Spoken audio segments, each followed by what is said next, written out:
والبنات كي دايرين؟ لاباس عليكم؟ نتمنىكم تكونوا بخير وعلى خير. كي داير مع شي برد اليوم ان شاء الله غادي نصايبوا الدواء ديال البرد، ديال الرواح، الزكام، ديال الكحه.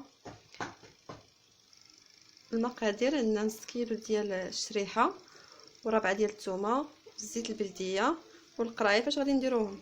نتوما البنات حل ماما الطاسه، هاهي ماما دارتها، حلات الشريحه على جوج، درتها تفور، وهي حتى الثومه راه ديجا فوراتها. حنا غادي نكملوا طايبه.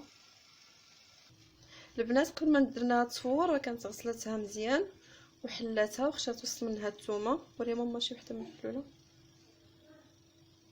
هانتوما راه حلاتها وخشات فيها الثومه، عاد درتها تفور.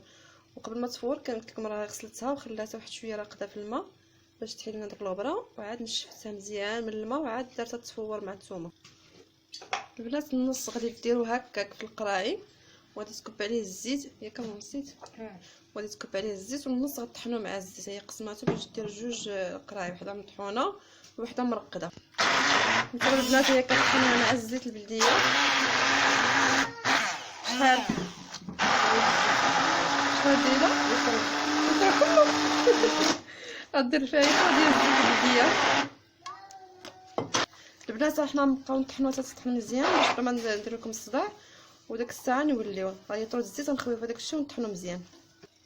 البنات هو من بعد ما طحناتو غادي تخويه دابا في القريعات وتسد عليه، وراه تيبقى مسدود لمده شهر حتى ل 3 شهور. ياك غادي يمكن لكم تحلوه وتاكلوا ديك الساعه منه.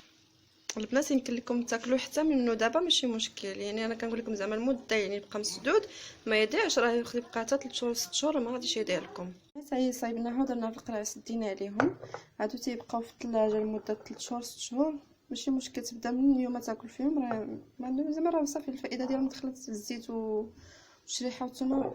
هاي راه بداو كياكلوا منها هادي. هانتي كتجي هادي كدار في الثلاجه ما خصهاش تبقى على برا. هذه دارتها الزيت والثومه بوحدهم، هي دارتهم في قرعه ديال الكوفيتيل. هادو تيبقاو برا من الثلاجه ما عندهم ما يوقع لهم، يبقاو حتى 6 شهور حتى هما، راه 3 شهور ما عندهم ما يوقع لهم. وكنتمنىكم تشاركوا معايا وتابوناو وتضغطوا على زر الجرس باش يوصلكم كل جديد، والى الفيديو القادم ان شاء الله.